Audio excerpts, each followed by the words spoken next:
Graph the solution to the system of inequalities. Well, these are both a train wreck because neither of them are solved for y. So let's solve them for y. Let me take this one equation at a time. I'll take the top equation and then graph it. 3x plus 2y is greater than or equal to negative 2. In order for me to get this into slope-intercept form, my first step is to subtract 3x from both sides. That cancels out. Drop down the 2y. Now, these two don't combine. Negative 2 and negative 3x do not combine, but I'm going to write them out with a negative 3x first because I want to make it look like slope-intercept form. Divide both sides by 2 has you dividing literally everything by 2 and simplifying when you can. So y is greater than or equal to negative 3 over 2x. Negative 2 over positive 2 is going to be minus 1. That's my first equation. So my slope is negative 3 over 2, and my y-intercept is negative 1. Start out at negative 1.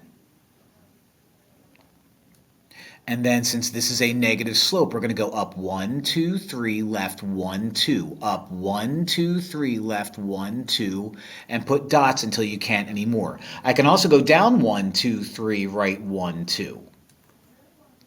Now, before we continue, we have to notice what our symbol is. Our symbol is a greater than or equal to, which means our line is going to be solid. So we'll pick a solid line, draw a line through it, and since it's greater than or equal to, we are going to shade the side greater than or equal to that. So here we go. This is me shading.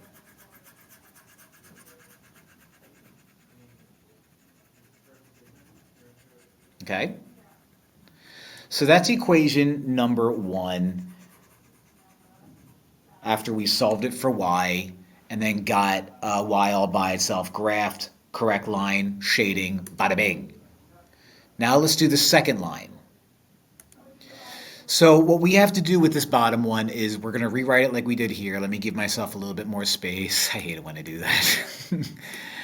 Switching from markers to markers. X plus 2y is less than or equal to 2. Same exact process. Get rid of the x that's floating around by subtracting it from both sides like so. Drop down the 2y. Drop down the less than or equal to. Drop down the negative x and the positive 2 in that order so it looks like slope-intercept form. Now let's divide everything by 2. Y is less than or equal to negative invisible 1 over 2, so negative 1 over 2, drop down the x, and positive 2 over 2 is 1. Notice how in none of these we had to worry about like flipping signs, which is good, because I don't want to have to do that. I don't have to deal with that. I didn't have to. Slope-intercept form, that's my slope. That's my y-intercept. So I'm going to put a dot at 1 here. That is a negative slope and go up 1 over 2, up 1 over 2. So I have my overlap right there, up 1 over 2.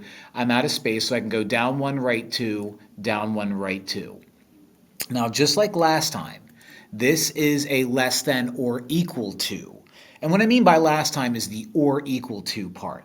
Because what that means is I only have to worry about a solid line. Again, I don't have to worry about dashing my line because it's or equal to.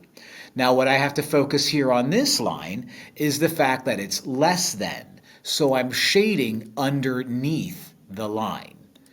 Underneath the line. So let's just make sure I get the right one. Shading underneath, shading underneath. Now everything here in blue and only blue is a true statement for the bottom equation.